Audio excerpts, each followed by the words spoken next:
The sea had always called to Ishmael, its endless blue horizon whispering of freedom, danger, and something deeper he couldn't name. When the land felt too small and his thoughts too heavy, he went to the water. So one cold December morning, with the grey Atlantic wind biting his face, he packed a small bag and walked to the docks of Nantucket, the whaling capital of the world. He had no fortune, no destination, only a need to leave behind the noise of men and find truth in the rolling silence of the sea. At a creaking inn called the Spooter Inn, he met Pequod, a tattooed harpooner from the South Seas, fierce in appearance but gentle in heart. Despite their differences, they became brothers of the sea. Together, they signed on to a whaling ship named the Pequod, a dark, massive vessel built for long hunts and hard journeys.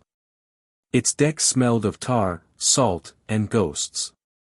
The crew came from every corner of the earth, men of all colors, creeds, and tempers, united by one purpose, to chase the great whales of the deep for oil and glory. But when Ishmael first saw the captain, he felt something stir, a strange unease that even the crashing waves couldn't wash away. Captain Ahab was a tall, scarred man with one ivory leg carved from a whale's jawbone. His face was seamed with lines of fury and grief, his eyes burning with something that didn't belong to this world.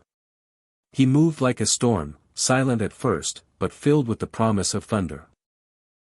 For the first few days, Ahab stayed in his cabin, and the ship drifted under the command of the mates, Starbuck, the thoughtful Quaker first mate, Stubb, the jolly second mate, and Flask, the blunt third. The men hunted whales, cut them down, and boiled their fat into oil. Life was harsh but ordinary. Then, one morning, Ahab appeared on deck. The sea was calm, a mirror of blue glass, and every sailor froze at the sight of him.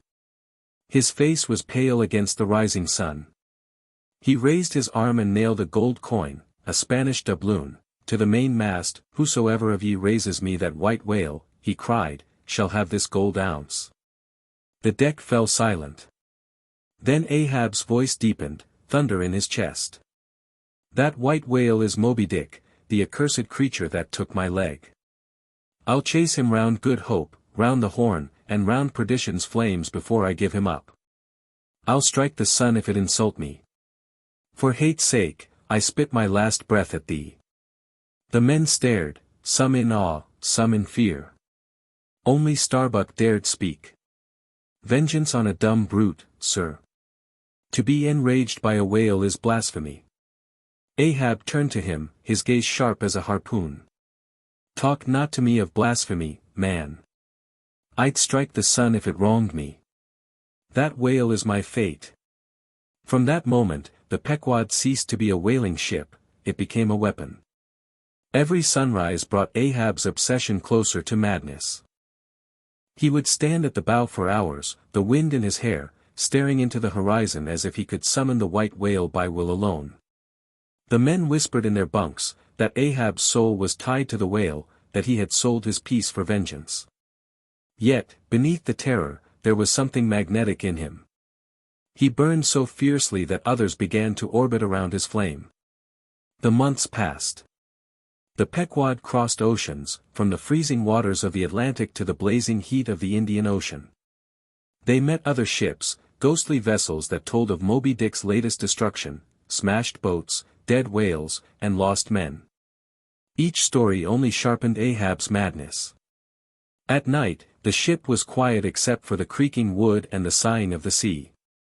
Ishmael would lie awake, listening to Pequod hum songs from his island, wondering if Ahab's war was really against the whale, or against God himself.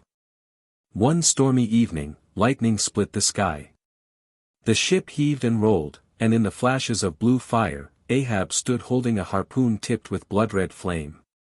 "Thus I baptize thee, in the name of the devil," he shouted, as thunder swallowed his words.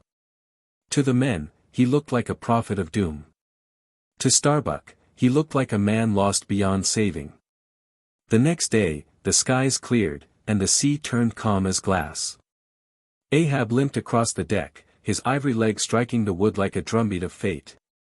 "He is near," he whispered. "I feel it." Then, from the masthead, a cry pierced the wind. "There!